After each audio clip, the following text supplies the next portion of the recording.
This video is sponsored by BuyMode shopping app. BuyMode e-shopping application is one of the online shopping app now available on Play Store and App Store. அதிகாரம் 12 நடுவுநிலைமை. குறள் 111.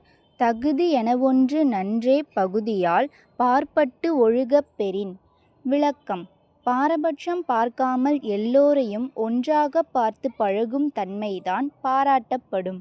குறள் 112. செப்பம் உடையவன் ஆக்குஞ் சிதைவின்றி எச்சத்திற் கோமாப்பு உடைத்து.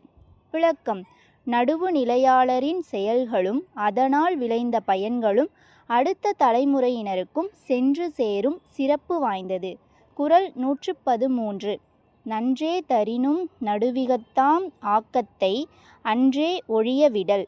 விளக்கம். நன்மை ஏற்படும் என்றாலும் நடுவுநிலை தவறிய செயல்களை ஒருபோதும் செய்யக்கூடாது. குறள் 114. தக்கார் தகவிலர் என்பது அவரவர் எச்சத்தார் காணப்படும்.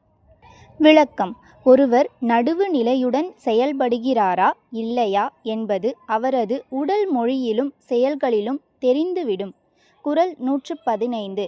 கேடும் பெருக்கமும் இல்லல்ல நெஞ்சத்து கோடாமை சான்றோர் கனி. விளக்கம். நல்லதும் கெட்டதும் நிலையில்லாதது என்று நினைத்து மனசாட்சிக்கு விரோதம் இல்லாமல் செயல்படுவதே நல்லது என்று நினைப்பதே சான்றோருக்கு அழகு. குறள் 116.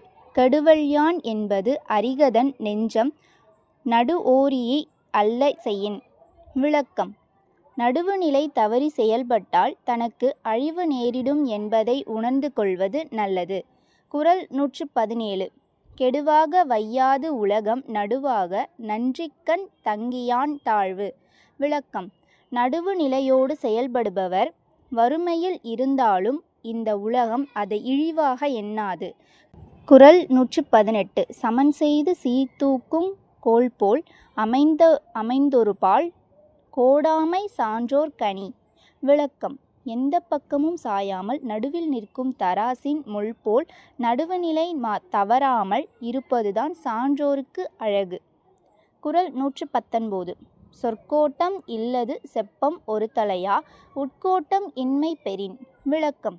நடுவுநிலை தவறக்கூடாது என்ற எண்ணம் மனதில் இருந்தால் சொல்லிலும் செயலிலும் குறை நேராது. குறள் 120. வாணிகஞ் செய்வார்க்கு வாணிகம் பேணிப் பிறவும் தமப்போர் செயின். விளக்கம். வியாபாரம் செய்பவர் தனக்கான பொருளாக நினைத்து பொருட்களை வாங்கி விற்க வேண்டும்.